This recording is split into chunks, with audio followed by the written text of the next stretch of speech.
Tak ada Tuhan menyebabkan kita mati.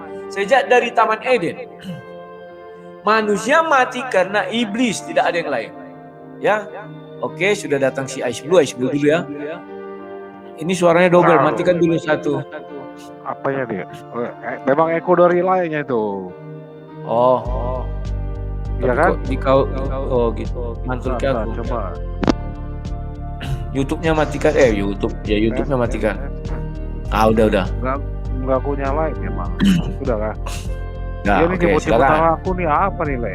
Panjang ini nanti. Ya, karena kau masuk. Ya? Panjang. Kenapa enggak ada aku takuti? Bapak kau pun kau suruh tidak takut aku. Nanti kau kick aku langsung. Enggak. Mainkan. Oke, tetapi ingat, ya berbicara dengan aturan. Baik. Aturannya kalau kau bilang silakan baru aku bicara. Kalau aku bilang silakan baru aku bicara. Silakan. Kita kasih waktu Ais Blue maksimal 20 menit. Silakan. Bisa 20 menit. Oke. Udah lama itu. Iya, lama. Coba kan yang kemarin saya kutip ya, bahwa Yesus sendiri yang mengatakan bahwa dia sendiri mati. Oke? Itulah yang sudah baca. Ini sudah aku buat Alkitabnya. Bukakan, cepalah. Oke, Matius 17:22. Matius ya, 17 ayat 22. Ya. 22. Ya. Pada waktu Yesus dan murid-muridnya bersama-sama di Galilea, ia berkata kepada mereka, Anak Manusia akan diserahkan ke dalam tangan manusia. Terus, dan mereka akan membunuh dia. Dan pada hari ketiga ia bangkit. Maka hati murid-muridnya pun sedih. Terus, oke, sampai situ dulu. Aku jawab. Kemudian, ya boleh silakan. Satu-satu. Oke, aku jawab. Di sini Yesus mengatakan, sebentar, ini Matius 17 ya. Aku buka dulu ayat sebelum itu. Kalau bicara ayat kan harus kita lihat ayat sebelum itu. Matius 12 ayat 40. Sebab seperti Yunus tinggal di dalam perut ikan 3 malam, demikian juga Anak Manusia akan tinggal di dalam rahim bumi. Ingat urutan peristiwa ya. Lebih dahulu Yesus mengatakan kehidupannya nanti di dalam perut bumi itu seperti Yunus. Maka kita melihat Yunus tidak mati, itu fakta. Bukalah kisah Yunus 1 dan Yunus 2. Sekarang kita lanjut kepada 17.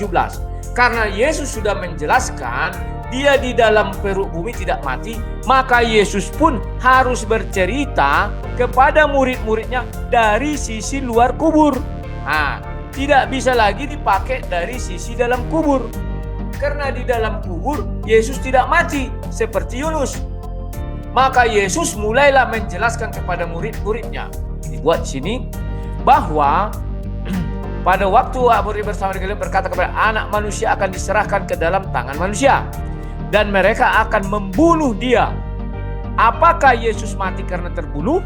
Mari kita lihat Yohanes 10.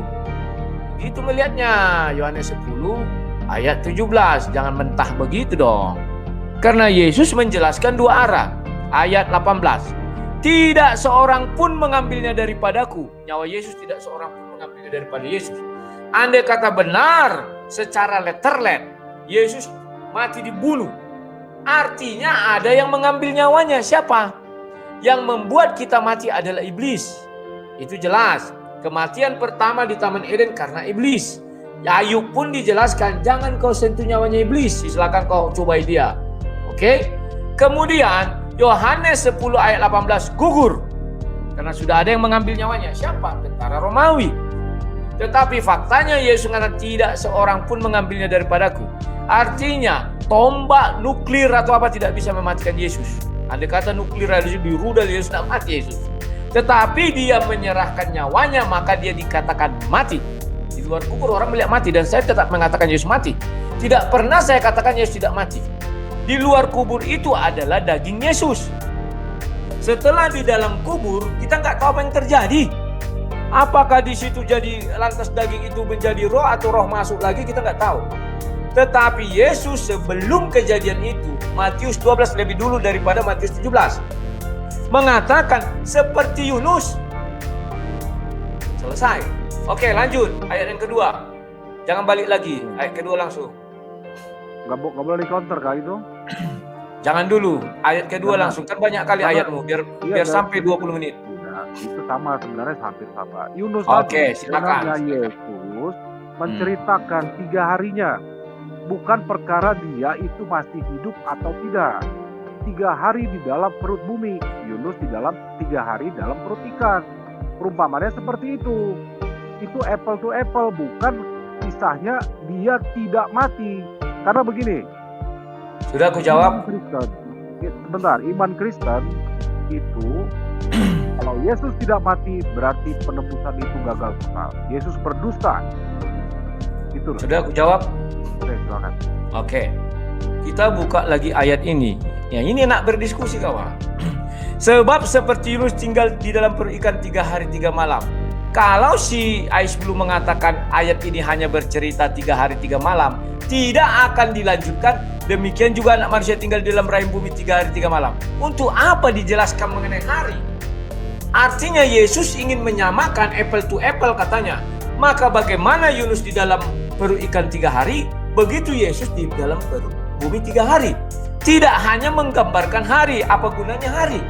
Di dalam kita berpikir apa gunanya hari kok hari? Tidak. Kita harus merujuk kepada surah Yunus. Kitab Yunus.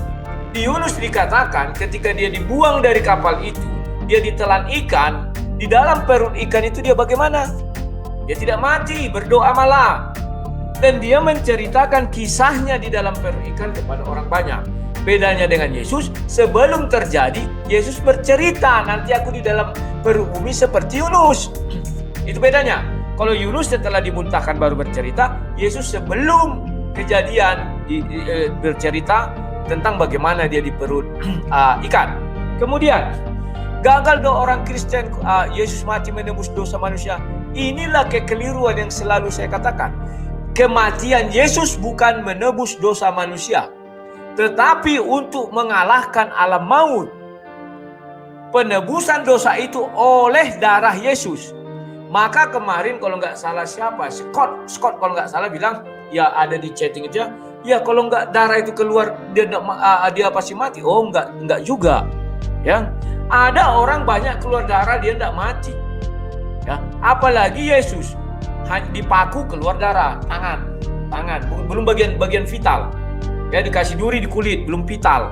Dicambuk juga belum vital. Tetapi setelah mati, baru ditombak, itu baru yang vital, keluar darah banyak. Banyak kan?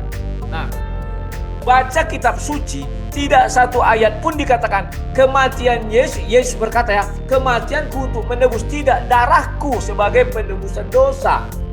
Darahku tertumpah. Sebentar, ku bukakan ayatnya biar kita jelas. Sebentar ya, jangan buru-buru, sabar. Karena aku yang menjawab kalian, jadi harus sabar. Penebusan dosa. Ini biar kita luruskan ajaran Kristen itu mulai sekarang ya. Kita lihat di Matius dulu 26. Saya ingat sekali Matius 26. Ya, Matius 26 ayat berapa ini? Sebentar ya. Ini. Ini. Sebab inilah darahku, darah perjanjian yang ditumpahkan bagi banyak orang untuk pengampunan dosa. Jadi bukan kematian Yesus itu untuk mengampuni dosa, tetapi darah tertumpahnya dari Yesus itu untuk pengampunan dosa bagi banyak orang. Kemudian kita buka lagi Efesus 1 ayat 7. Kemarin saya buka ini Efesus sebentar ya. Efesus 1 ayat 7. Sebab di dalam Dia dan oleh darahnya kita beroleh penebusan, yaitu pengampunan dosa menurut kekayaan kasih karunia.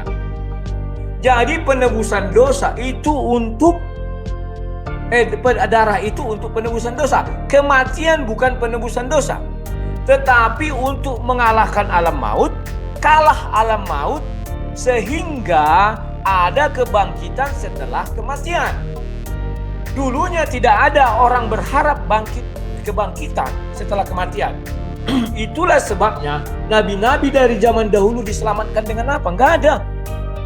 Nggak bisa, nggak ada jalannya. Kalau dulu orang potong hewan, maka pernah saya katakan, ya kalau pas dipotong hewan dia mati, dia selamat. Kalau nggak dipotong hewan. Artinya Alkitab menjelaskan cuma 2 orang yang selamat dari kisah-kisah perjanjian lama. Yang lainnya mati, diam di alam maut. Maka Yesus mati untuk mengalahkan alam maut. Ingat ya, saya tidak pernah mengatakan Yesus tidak mati. Tolong dibatasi. Oke, silakan. Berarti Yesus mati ya, gitu, bro. Halo S10. Halo, tes. Halo. Tes. Halo. Sudah bagus. Halo, tes. 1, Masuk, Mas. Halo. 2, Halo. sampai 5 aja. Karena banyak yang antri. 3, Halo. 4, 5. Oke, maaf ya S10, banyak yang antri karena suaramu nggak kedengaran, saya itu. Oke, sekarang Scott orang Indonesia, nanti S10 bisa masuk lagi.